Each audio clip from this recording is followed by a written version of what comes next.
Good evening, everyone. Once again, my name is Rudy Page, and welcome to our World Intellectual Property Day series of dialogues. I'm so pleased that we now have Carol Newman from Jamaica. Dr. Laura is here again with us. And I'd just like to repeat, intellectual property refers to creations of the mind, inventions, literary and artistic works and symbols, names, images, and designs used in commerce. And our case study for this session, our third and last session, is Jamaica. So you're going to hear all things Jamaica and what that means for the world. Dr. Carol Newman. Ooh, speak it into being, speak it into being. I decided to promote you because I've heard so much about you and your prowess in this field. Oh, Lord. So I know you're going to live up to it. But Carol, great that you've been able to come onto our platform today. And it's good to meet you. Thank you very much for having me, Rudy. It's my absolute pleasure for being here. Thank you. So Carol, tell us a bit about yourself and your background and everything. Okay, so my background is in management, but by mere happenstance, I entered into the world of intellectual property and the cultural and creative industries about 23 years ago. And so for the last 23 years, that has been my life, particularly in the copyright area. I led the National Collective Management Organization here in Jamaica that supports creatives in the literary and artistic fields. And so I led that organization for the last one. It opened the doors actually back in 1999, and saw that organization over the last 23 years provide, and that organization basically provided guidance, education, and training, as well as licenses, helping persons who operate in the text and images space to manage the copyright in their creations. So that's what I've been doing mostly, but I've also been exposed and involved in other areas of intellectual property.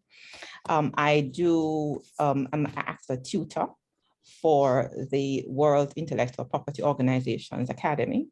So I do tutor some courses in copyright and related rights at varying levels. I also operate a consultancy, the IP Bridge, which is a full house consultancy providing management consultancy as well as intellectual property advisory, giving advice and giving support to persons in the creative space, intellectual asset management, and all that whole jazz. So that is basically what I've been doing. Along the way, I have served on various boards currently, for the last 2 years, and again, appointed to the advisory board of the Jamaica Intellectual Property Office. Also served on the National Commission for UNESCO. Also did the National Library. I'm involved with the National Library there as well. In fact, I had a meeting this morning with the National Library. So I've been in the space, operating in the space for some time. Okay. And this has become my life. Right. So having said all that, how does Jamaica celebrate this day, World Intellectual Property Day? Normally? Well, I tell you something, Jamaica does not just, Jamaica, when we do things, we go laughed, right? Mm-hmm. So whilst the world is celebrating Intellectual Property Day, Jamaica celebrates Intellectual Property Week. Can I tell you? Okay. Yeah, I see your mouth, Dr. Laura. Well, we're going to do that from next year now that you've said so that. We do, and this is not just now. For as long as I've been involved in this space, we have celebrated Intellectual Property Week, and it usually straddles in World Book Day UNESCO Day, which is April 23. So it usually starts round about then and goes on for the week. So it includes the World Book Day and it includes Intellectual Property Day. So a full week of activities. And so it usually involves a church service. So there was a national church service on Sunday.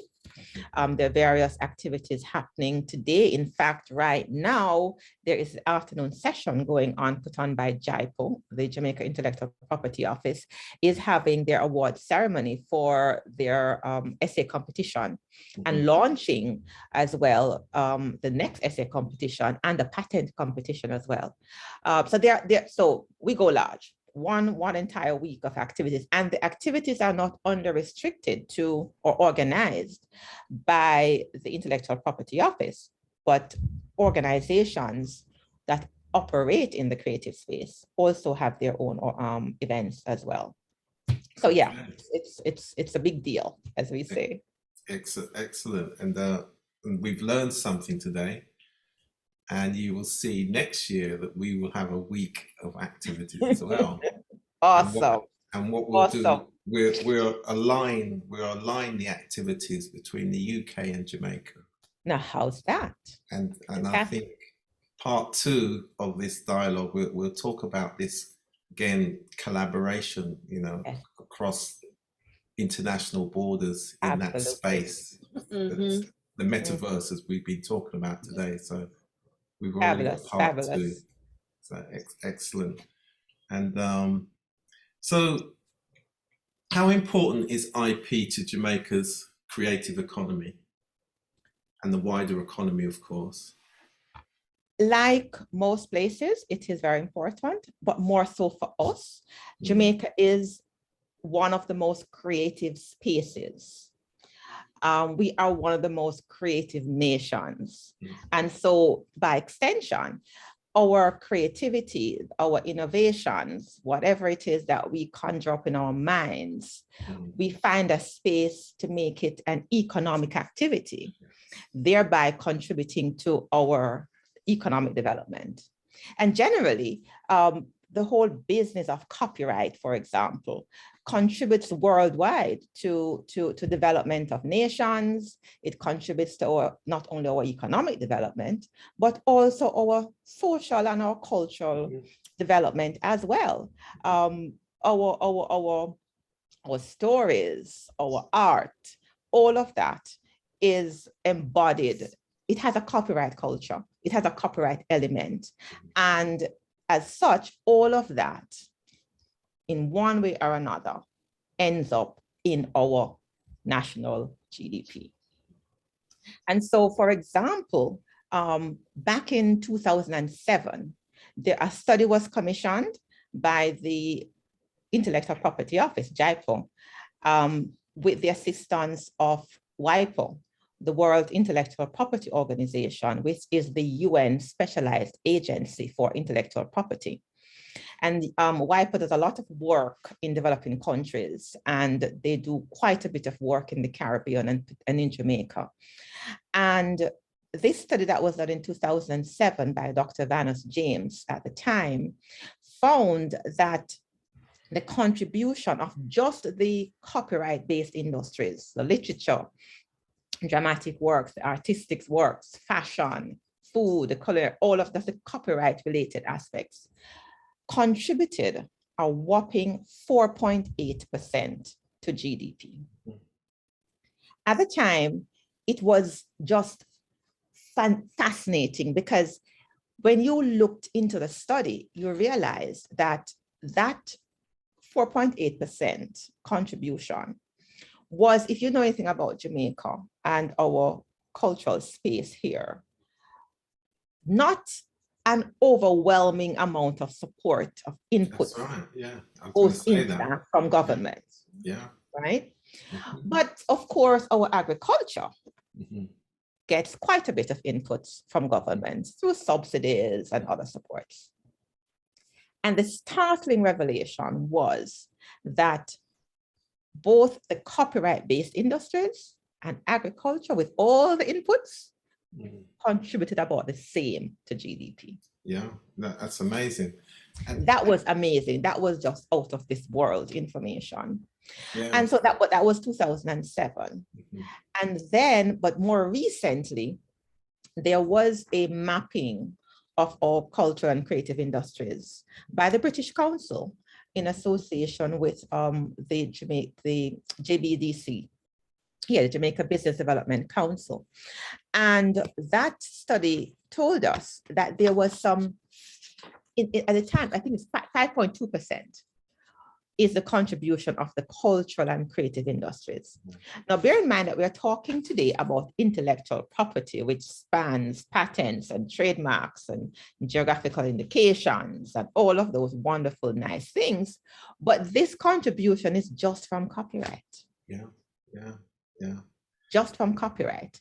And it is interesting because, as I said, not much inputs are made into this particular sector. It's just raw talent. So the return so on the investment, the return on that talent, if the investment went in. Can you just begin? You're talking earlier on about 2093. Can you imagine? Exactly. And I remember reading Jamaica's Cultural Policy 2008, which is the one that's all stuck in my mind, and towards a cultural super state. And so you can see that the continuity from those facts into that cultural policy. Absolutely. And there is quite a bit going on in that space as well, even as we speak, because we are looking now at, and this has been led by Minister Babsy Grange, through the ministry that she heads, the Ministry of Culture, Gender, Entertainment and Sport, with the assistance of UNESCO. So there's a facility that they are assisting developing countries and South countries in developing the infrastructure for the cultural and creative industries. So revising, looking at a national cultural and creative industries policy, which should ultimately lead to an act, to legislation that is now being actively pursued. There's a national work group that has been established. There are subcommittees. I'm working with that project as well, looking to implement a national creative industries, creative and cultural and creative industries policy, as well as legislation to guide and also to try and kind of coordinate, because there's kind of a splintered approach right now. For example, intellectual property is in the Ministry of Commerce and Industry, and that is because of the view taken by government that of the economic implications and the economic contributions of intellectual property as driver of growth and an economic engine and all of that. And so that's where the whole intellectual property legislation, that whole regime falls under the Ministry of Industry and Commerce. And then there's the Ministry of Culture, which has a whole other set of responsibilities. But it is that ministry now which is driving this particular Creative Economy Act. It has to coordinate. It has to. It's the central driver to progression and potential. Absolutely. And so Minister Grange is very focused on this and trying to get this done. In fact, we're given a deadline which is fast approaching. But a lot of focus is now being put in that direction. So having said that, so generally, where do you see Jamaica kind of positioned in the world IP space? You've touched on the infrastructure development relative to its size. It's interesting that you asked that question, because I saw something and it spoke to the contribution of Jamaica and what it does in terms of our whole cultural content that we generate. And I'm going to come back to it in terms of what what we put out in relative comparison to our small size. It's amazing. It's amazing. And I'm looking for it as I speak to you. And I'll come back to it as soon as I'll lay my hands on it. And I'm going to, so this is an excerpt from the report the study that was done by the British Council in partnership with the JBDC. And it said that Jamaica ranks 72nd in global creativity, outperforming Peru, Argentina, Dominican Republic, and Trinidad. On the Creative Output Subindex, Jamaica ranked 42nd, outperforming its neighbors, Mexico, Costa Rica, and Panama. Now, when I saw it, all I can say is, wow. Yeah, and look at the size of those populations. And look at the size, exactly. This is the thing. It's awesome. We are sitting on a virtual gold mine. Yeah. A virtual gold mine. But coming back to your question, though, about where Jamaica stands, apart from our cultural impact, and just in terms of the intellectual property space, Jamaica is regarded as one of those progressive countries when it comes to intellectual property. A lot has happened in the last 20 years. It started with a modern Copyright Act, which came into being in 2004, and that was amended in 2015. With that amendment came the extension of the duration of copyright. So we are one of perhaps 2 countries in the world with copyright duration for 95 years. That was like earth-breaking, earth-shattering. Most countries settle around 70 years. Some are still at 50. We were at 50, and we went from 50 to 95 years. And at the time, there was quite a discussion around that. But the thinking at the time was that Jamaica needed some time to catch up. Yeah. In exploiting and recovering. Yeah. From its exploitation of its creative juices, all the creative outputs that we have, because we needed some time to catch up. Yeah. And so hence the duration of copyright in Jamaica to lifetime plus 95 years. So which means that, children and children's children and several generations in the future can continue to benefit from the creations of and it becomes generational wealth. Yeah, and of course, generational wealth. It helps also build up the distribution systems. It builds up the supply chain collaboration across the sectors and clusters. I mean, it's so important. Yeah, and that's in relation to copyright. Just a few months ago, we passed a new Trademarks Act also, and that has been in the making for several years. So that's also a fabulous thing that has happened. We've also now adopted the Madrid Protocol, which helps business persons and persons who are wanting to operate in several spaces. So we have a Trademarks Act here, which has now been modernized. You want to file a trademark, you can do it here in Jamaica. But many persons, if you're operating in the US, you're operating in the UK, you're operating in Shanghai, you want the ease of being able to make file one registration. Yeah. One-stop shop. One-stop shop. You don't want to have to file in Jamaica, then you go to you have to find a lawyer to do it for in Shanghai, want to do it in the UK, you have to find somebody else to do it in South Africa. What the Madrid Protocol provides, so that Jamaica has not implemented it, is that you can go to Jaipur and you can do that one application, one place, and it includes the various countries that you would have selected. And that's an excellent point, because if we're now talking about business support. Absolutely. And the fundamental purpose of business support is to provide support where individuals and companies can be the most competitive.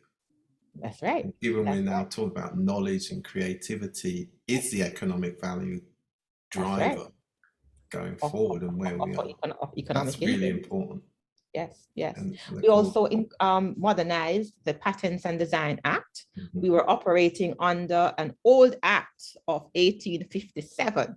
And Oh dear, anything to do with the 19th century, that's all I'll say. and that was recently sort of a very new act in 2020 was passed. Of course, we have had the Geographical Indications Act, Protection of Geographical Indications Act, that has been around for a while. And that was, I think it was 2004, but that was amended in 2018. So that is fairly current as well. There is work has been going on. There's no international norm in place in terms of structure for the protection of traditional knowledge, cultural expressions, and genetic resources. But work has been going on for several years in that regard, with a view to implementing as well some kind of infrastructure to protect all the knowledge that and our communities that is particular to our indigenous communities, or Maroons or Rastafari, all of that, and trying to protect, because there have been several stories I've heard. I've been in several meetings and conferences and hearing about foreigners coming into the country, going up into the hills, interviewing persons in the Maroon community and other communities about herbs, plants, medicinal uses. And then you see this information in some publications, which we have to turn around and buy, because we never did anything about it, and we're not able to protect it. And so this work has been going on for a while, and it falls under the purview of JIPO as well. So yes, just to say, a lot is going on. We have made tremendous strides in the IP infrastructure. We have collective societies here in Jamaica which help our musicians, our writers, our publishers to track down royalties for them, which is sitting in various countries. So a lot has happened. Of course, there's always room for improvement. We still have a long way to go, but we have made significant strides. But the intention is there. And I think, as you mentioned, well, we will probably later on in the year, or maybe even July, because of course there's two things there. There's traditional knowledge, which we haven't really said much about traditional knowledge today, which we certainly will do. And of course, in 1st of July, International Reggae Day, that's obviously UNESCO recognized, etc., etc. Yes. I'm sure you know. Yes. So are there any initiatives aimed at maximizing Jamaica's and Jamaicans' ability to earn in the cultural and creative industry? Yes, the fact I just alluded to two earlier. One is the collective societies that have been established under the Copyright Act. So these organizations have been set up by the creators themselves and publishers, and these agencies assist the rights holders to manage aspects of their copyright. And so it allows inflows of revenue for them wherever their works are used overseas and locally. And these agencies have been around. So Jam Copy, there's Jam Copy, there is JCAP, there's Jam Copy for writers, for visual artists, for publishers. There is JCAP for songwriters and music publishers. And those are the two older ones. And then there is JAMS, which is for music producers. And these organizations have agreements with similar organizations in other countries. And through that network and through those arrangements, there are inflows to our creators in Jamaica. Particularly the UK, of course. Well, I'll tell you a story. When Jam Copy was set up back in 1999, I remember receiving an email from the agency in the UK at the time, the Authors Licensing and Copyright Society. And I got an email from them because we entered into a bilateral agreement with them for the share, to allow us, enable Jamaica to be able to manage the rights of UK British writers and publishers. And similarly, they would do the same in Britain. And I remember getting this email being sent to me with a list of Caribbean writers, not only Jamaican writers, because their time assumed that the agency was representing Caribbean-wide writers. And on that list were some of our most prestigious writers. And the reason for contacting us was because there was money sitting down in the UK. Surprise, yeah, surprise. there was money sitting down in the UK for our writers. Yeah. And so they contacted us because now, because of how the system is set up, and you can appreciate it would have been difficult for them in some instances to be able to track down some individual authors. But now that there was an agency established for this purpose, they reached out to the agency and was able to remit some serious pound sterling to many of our creators. And so that is one, and that has continued to happen over the years. But that is one important way that our creators or creatives operating in the space are able to benefit. I alluded also earlier to the fact that a lot of work is now being done on implementing a Creative Economy Act. And that will go a far way as well in terms of just the coordination and the harmonization that is required, even just between ministries and departments to enable our creatives to function and for that infrastructure to support them and be able to help them, to empower them and enable them to just harness all that exists. It's an institution on its own, but I won't get into. Okay, thanks for that, Carol. Great overview. I'm now going to bring in Dr. Laura to have a dialogue with you. First of all, Laura, just to give your perspective on what much of what Carol has been able to share with us. Well, first of all, I'm so happy to meet you, Ms. Newman. So much of my doctoral dissertation was about global copyright as it relates to music and marketing music and the distribution of music.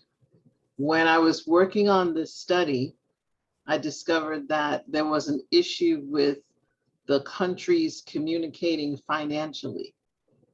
So there was no communication. You know, there are some things happening in the field of accounting and that sort of thing. And I believe blockchain and Bitcoin has bypassed that discussion now, and people are now communicating that way while they're still trying to figure out how they're going to communicate. So one of my study was almost on the distribution, the global distribution of royalties.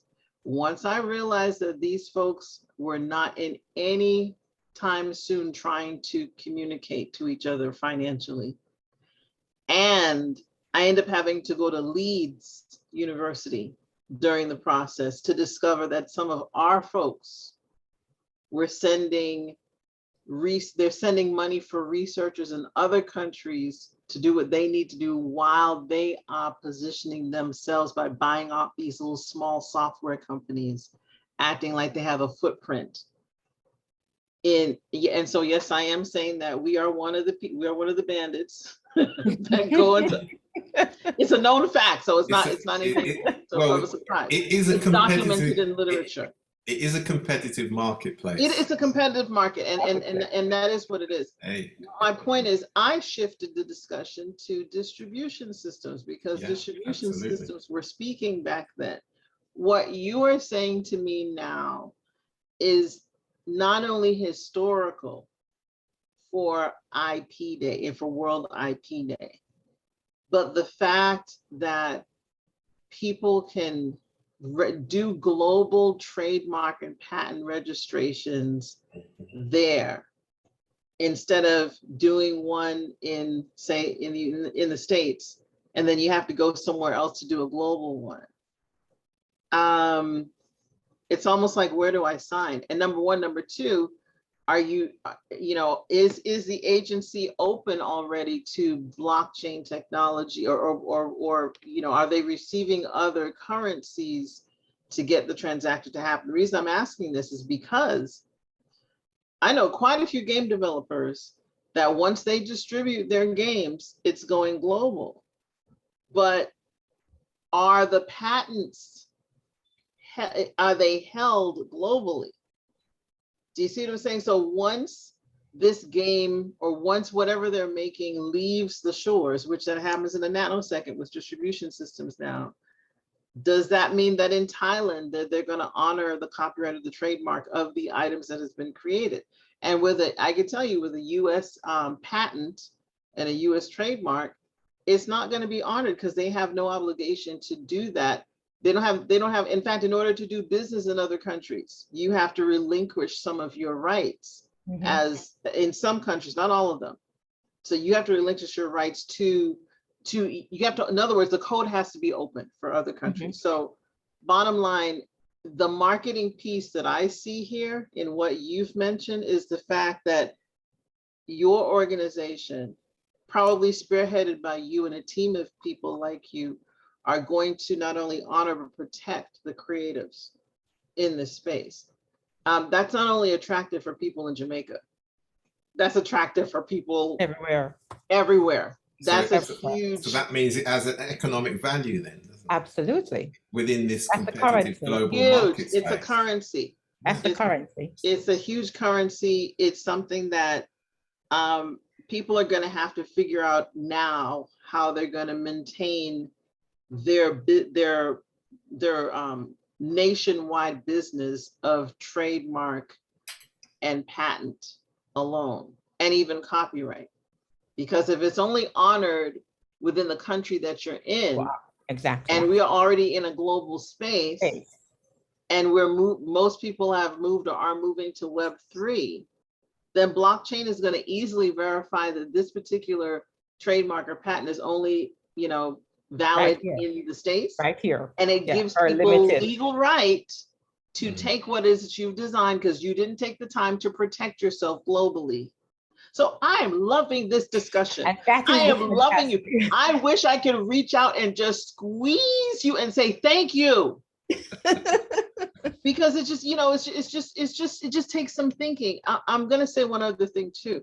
One of the first things that happens now on this side, when people talk about, oh, I'm going to create a game, I'm going to create something, it's going to be an NFT, it's going to be on what do you call OpenSea or something of that nature, or it's going to be distributed. One of the first things that people say, well, do you have an attorney? And it's like, yeah, but your attorney is not globally licensed.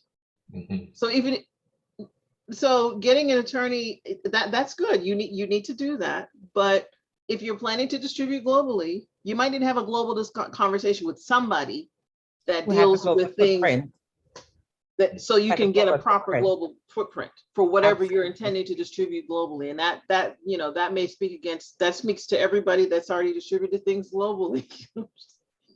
Okay. Yeah.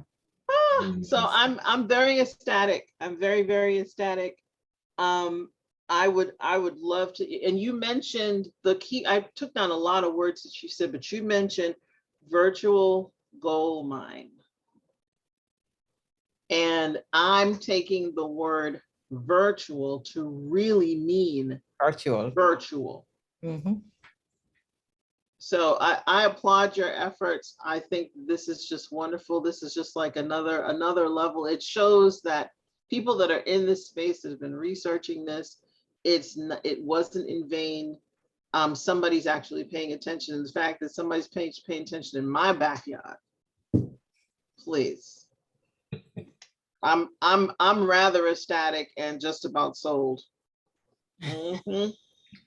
Yeah, it's almost like, oh, I don't want to publish anything else yet. Let me just send it, send it home, and then, I'm covered, just. Anyways, Yeah. but that's just a strategy. No one has to follow. No one has to do whatever I'm talking about. I'm ready for like your email, the zip codes information. I just post it on the screen. Tell me where I need to sign. Just that's where this is. Excellent. Yeah. So Carol, over to you as we come to near the end of the program. Yeah.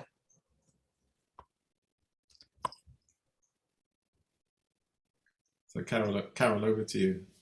Well, I just want to say it was really a privilege being here. We are trying here in Jamaica, endeavoring to ensure that our creatives operating in the creative space are empowered, that they have that they're enabled to just navigate this space. And that's what the IP Bridge, my consultancy, is about. Just helping to empower creatives and organizations that support creatives to help them to navigate this the creative space, because we know there are several challenges, there are several hurdles just going from one place to the other. You just highlighted some of those challenges, Dr. Laura, and just helping persons to move from one place to the other. Our motto is crossing over to endless possibilities, because once you cross over, it's the world becomes your stage. And as you said, virtual, and I'm taking that for you now, a virtual gold mine. And that's what we're about, just empowerment. And for us, we believe it starts with education and training, just ensuring that persons understand what it is that they own and how they can use that creativity to help them to go forward. Absolutely. And again, finally, I'll say to everybody, creativity is about unleashing the potential of the mind to conceive new ideas.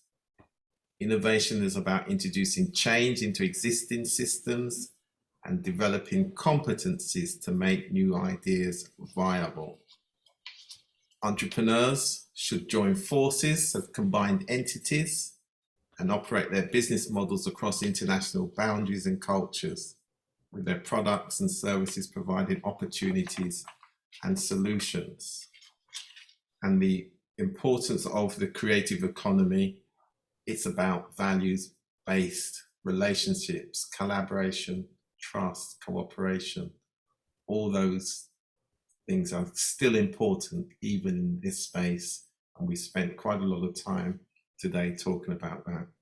So I'd just like to thank everybody for listening on Fresh FM Radio London Live, Lighthouse Broadcasting, all the multiple channels, Facebook Live, and of course we'll be sharing this across all our networks.